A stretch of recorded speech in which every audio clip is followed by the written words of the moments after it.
to the solar cell which is deposited on top of a glass substrate. However, this kind of film is expensive and it needs special deposition equipment.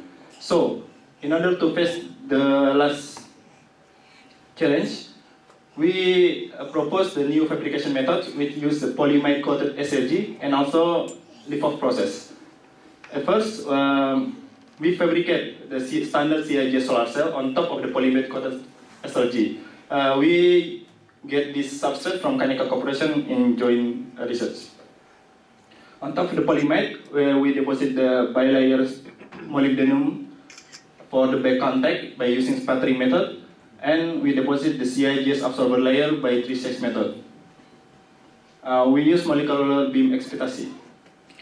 Here, the three-stage method is by separating some material such as indium gallium and copper, and in this last stage we deposit indium gallium again. By using this, we can get graded band profile which can improve the short circuit current and also open circuit voltage of the solar cells.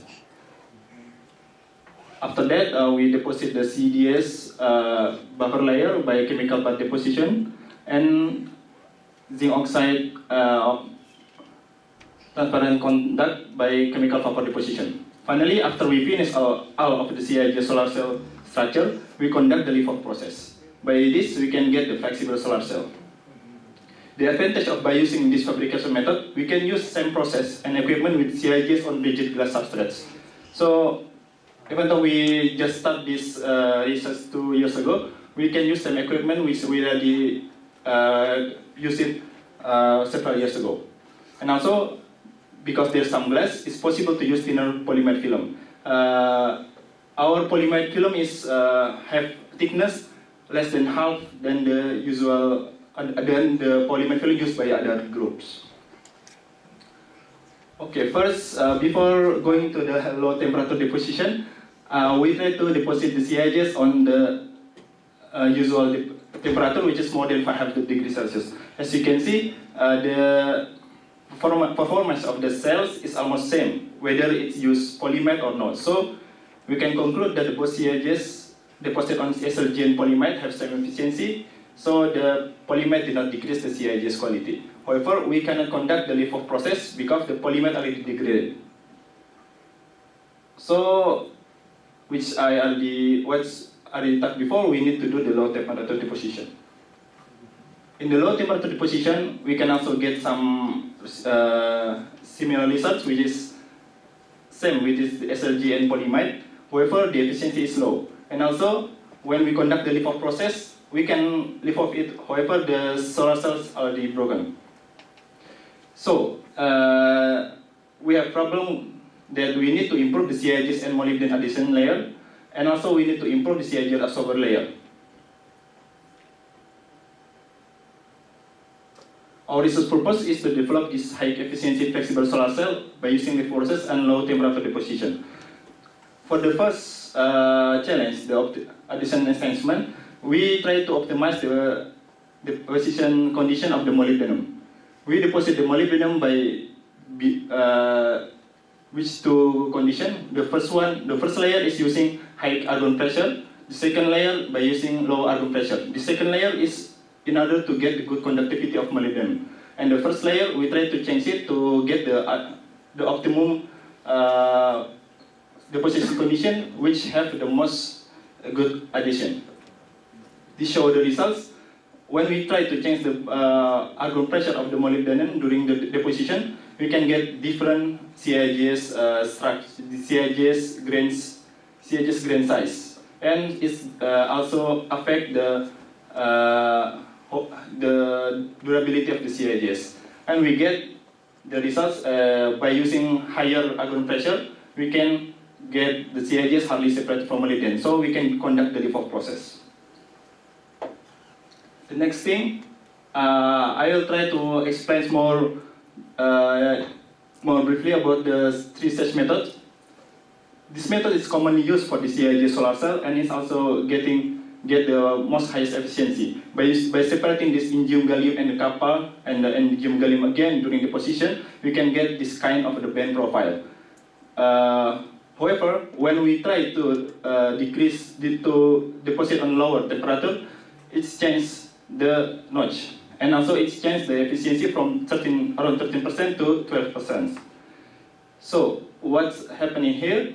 In low temperature, the gallium diffuse slowly compared to indium and piling up in the both corner.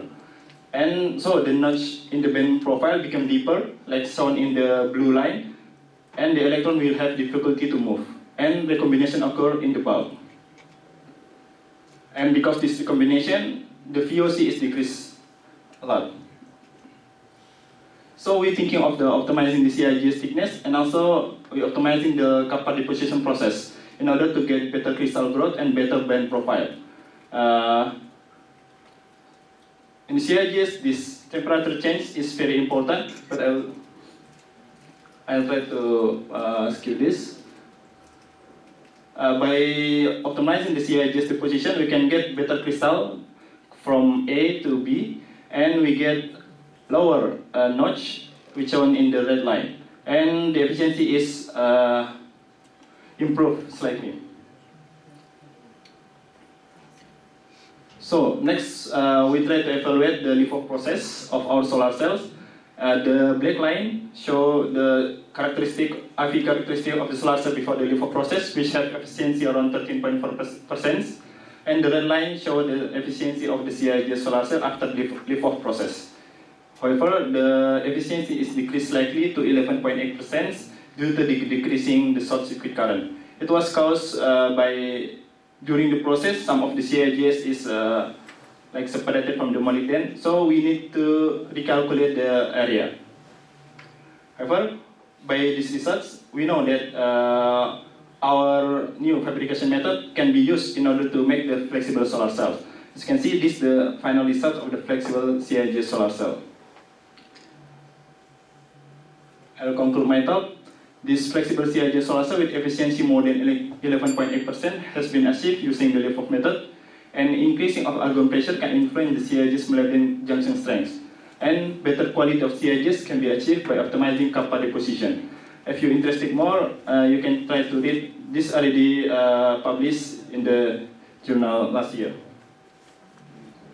Because I have still have a lot of time, I'll try to move a little to the future work, what I'm doing recently.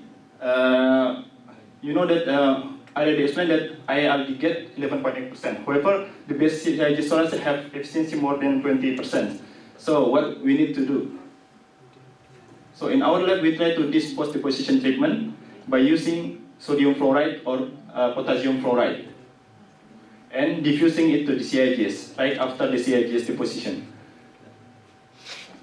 And our goal is to have the improvement of this efficiency more than 17% and more than 20% by another treatment.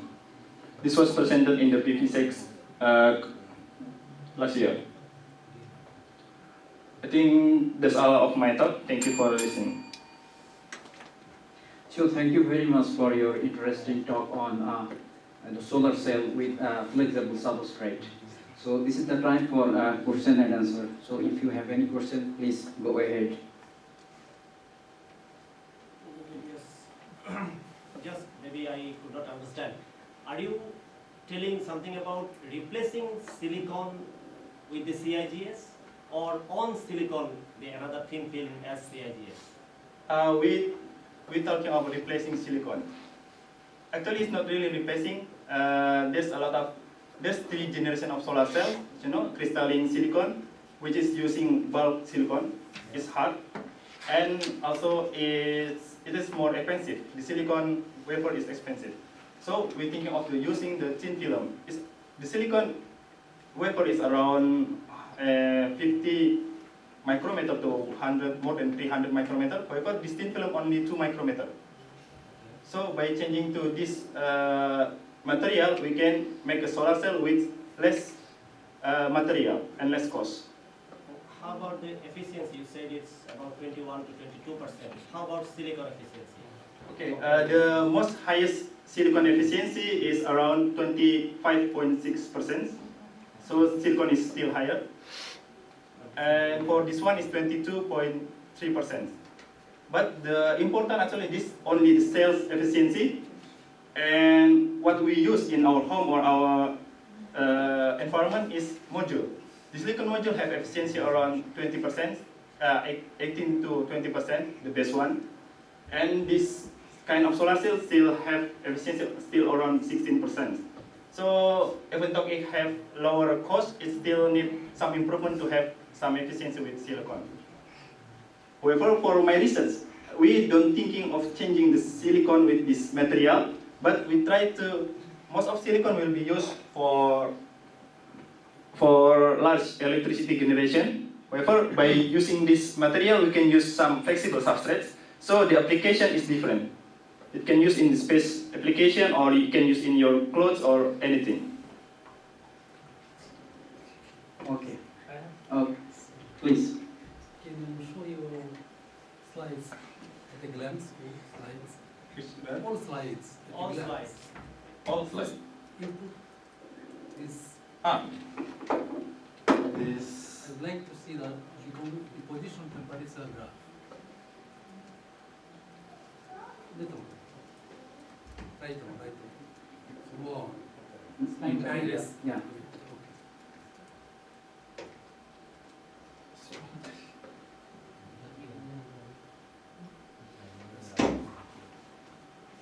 So here the deposition time and also the flux. Yes. That means the temperature. Yes. So at the very beginning, how can you achieve the 400 degrees C at the very beginning? No. Yes. Very beginning, before we do the first stage deposition, we increase the temperature slowly, actually. So I would like to know the heating rate actually. The heating rate from the room temperature to 400 degrees is around 1 hour. Actually, we can make it faster for the CIGs in the glass substrate. However, because I use some flexible substrate which have less durability, so I try to have a lower rate. Actually, if we change this rate, then the crystal structure is also will be moved to another. Yeah. Or maybe something switching the structure. Yes, actually, even for this same material, when we deposit on 500 degrees Celsius or we decrease it to 450 degrees Celsius, it changes the crystal size, it changes the crystal characteristic. However, what we want to say that if without its change, by some treatment, we can have same efficiency with the highest temperature. So like okay, please. I have one question with regards to the fabrication technology. Like, can you use instead of MBE, MOCVD? Okay. Yes, we can use it instead of MB or MOCVD. Actually, one of the biggest CIGS solar cell company, Solar Frontier, is not using this kind of technology. They use sputtering method. So they sputtering the copper indium gallium first in precursor layer, and then they do some selenium anneal or sulfur anneal to make the CIGS. For thin films, cadmium telluride MOCVD generally they use it. So I was curious to know. For what? For like CDTE, cadmium tellurides. So for thin films, like Yes. MOCVD is generally many times it's used. So I was Yes. because for mass production it's like quite better with the MOCVD. So Actually, for mass production, the best one is sputtering method. For me. So that company choose the sputtering method. This method is give highest efficiency. However, the difficult part is to control the flux.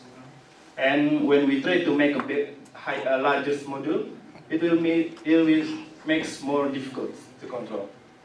and also I'm like curious to know, like in 3.5 they try to cover the complete solar spectrum with like different Yes. different depths. So do you also like, because I didn't see that. Yes, Do you also do that? in my project, we didn't do that, but in other groups in my laboratory, we try to make a full spectrum CIGS solar cell by using this CIGS. The CIGS only can change its band gap from 1.05 to around 1.6. However, we also try to we change the copper to silver, and it can have band gap around 1.7. So by the CIGs which have band gap 1.0 and 1.7, we can get larger spectrum. And recently, more people try to use the CIGs with perovskite, which have more than 11-fold band gap. Because they can achieve, because they generally achieve very high efficiency, like around 45, like 44 point something. Yeah. With the 3.5. So I was thinking if you can do that, so maybe you can efficiency Yeah. increase. Okay, yes, you're right. For this material, the highest efficiency theoretically is less than 30%, maybe around 25. But by using the tandem junction, we call it tandem junction, it can reach more than 30 or 35%. So, okay, brother Sadono, thank you for your interesting talk. So, thank you again.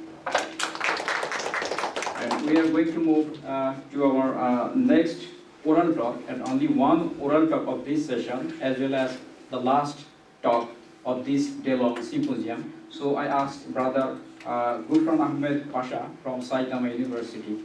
Please deliver your talk.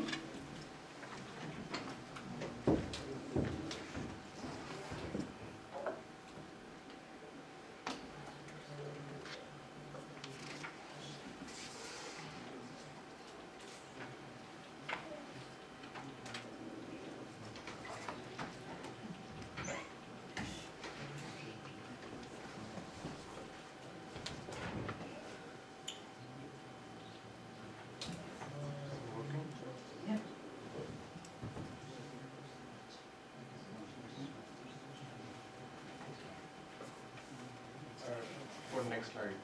Oh, no. Oh, I see. Assalamualaikum warahmatullah. I am Gufran Ahmed Pasha from Saitama University. I am second year doctoral student, and my area of research is hydraulics engineering. And today I would briefly discuss about my recent research, which is actually on investigating efficiency of inland forest to trap tsunami-borne wood debris. The contents of my today's presentation are, I would start from brief introduction, then followed by some experimental setup and conditions, results, discussion and conclusion. I have tried my level best to make my presentation as simple so that you all can easily understand. First of all, a brief introduction. We all know that large tsunami is one of the most dreadful natural hazards in the world. It has vast impact of both tangible and intangible damage, including loss of life, damage to property and goods, and negative impacts on socio and economic growth.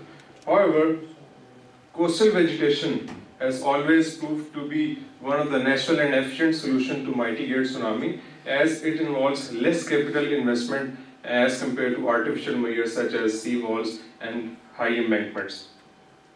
When tsunami overtops the sea wall, the cars, ships and containers existing in the area may start floating, and even the high acceleration tsunami currents may result in the breaking and washing of trees. Now, these tsunami drifted debris has the potential to collide with the buildings and to cause secondary damage to them, even sometimes on fire as well. The pictures are taken from the Ishinomaki city, Miyagi Prefecture, where the debris actually produced fire at one school that was designed as an evacuation center.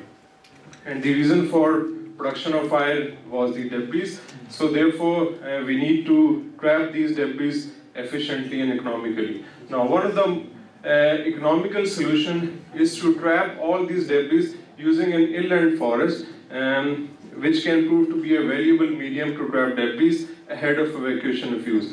Now, if you see that debris can be of so many different types, from wood to steel material or anything, but in recent tsunami 2011 Japan, almost 50 to 60% debris were mostly of wood. So as the first phase of my research, I have focused my study on only the wood debris. So the aim of this research is to deeply investigate the complex flow structure of a finite length forest upon its collision with wood debris, considering the patterns of debris accumulation, the forest density, and the length of debris. The final was the aspect ratio of forest.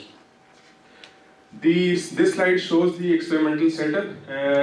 all the experiments were conducted in an experimental flume which is of 5 meters in length, and the forest model was placed almost in the center of this channel, and this figure shows the points where water depth was measured, and the last figure shows the area where velocity of water was measured using particle image velocity technique.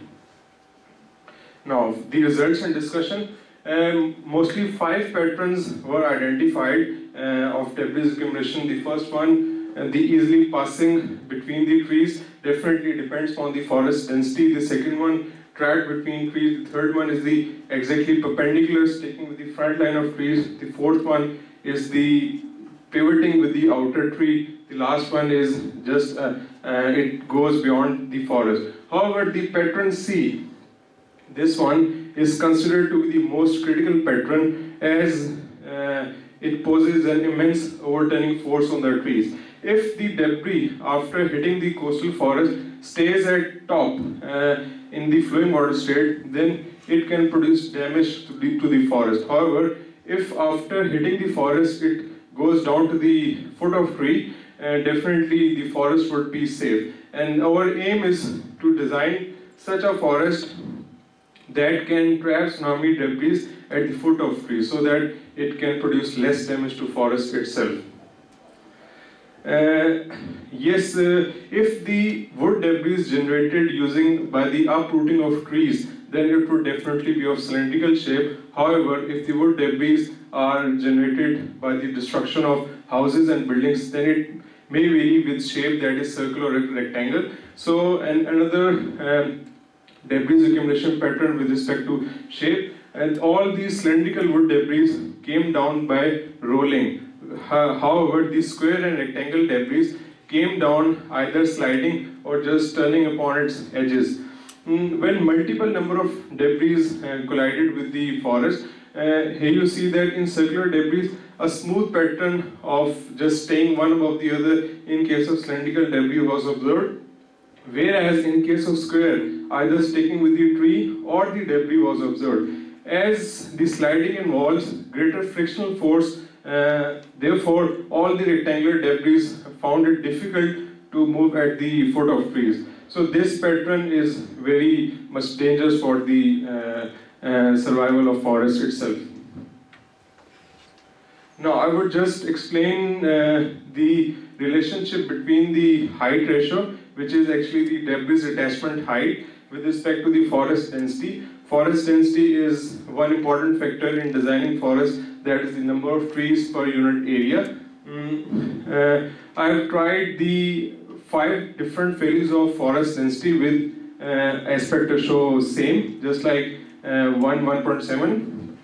And if you see this graph, that by increasing the forest density, it means by increasing number of trees in area, the height ratio or the height of debris attachment was lower, and it was seen to be affected by the specific gravity of debris. Specific gravity is in terms of weight of, you can say, wood. If you see the third group, which is having specific gravity 0.9 to 1.05, most of the debris, if this density increased from 0.24 to 0.48, the height ratio almost became constant. However, in case of low specific gravity of debris, in case of dense or the highest density forest, it started oscillation instead of staying at one position.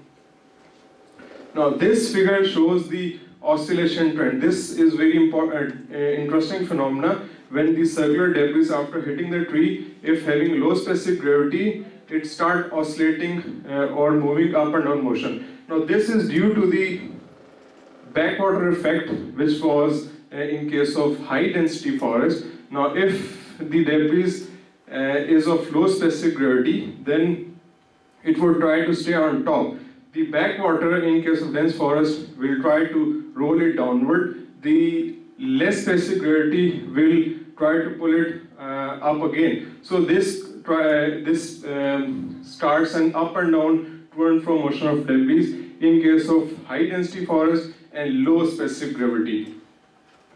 Now, in real scenario, due to the existing pathways such as roads or any other pathway, sometimes it won't be possible to provide full length of coastal forest. So therefore, at some places we need to provide the smaller aspect ratio forest. And in that phase, it may occur that the length of wood debris would become higher than that of the forest itself. Now, in this state, which is the debris length is higher than the forest width, a reverse phenomena was observed. That is, in case of low density forest, debris were going down, and in case of high density forest, debris were staying at top. Now, this is because when the debris length is larger than the forest width, these debris came up with two different flow structures, one in the inside forest and one in the outside forest. In case of high density forest, due to the backwater effect, the debris try to go down. However, the forward flowing water tries the debris to stay at top. However, in case of less density forest, there is no backwater effect, therefore the debris stayed at top. Now the last part is the height ratio versus the aspect ratio. It means the dimension of forest. By increasing the aspect ratio or by just increasing the width of forest, the debris started to roll down. Now I would sum up my presentation with some conclusions. The debris caught perpendicular to the trees were the most critical, as it poses the immense overturning force on trees. By increasing the forest density or the number of trees, the debris started to roll down at the foot of trees, and by increasing the aspect ratio as well, the debris started to roll down. This concludes my presentation. Thank you for hearing me. Jazakallah. So thank you very much for your presentation. So we can welcome a couple of questions from this presentation, please.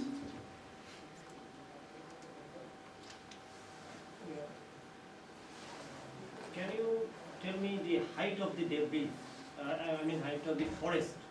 In your maybe first or second slide, you showed that there is an embankment, and on top of that you are planning to build that forest, or is it on the same height of the physical structure like school or something or house?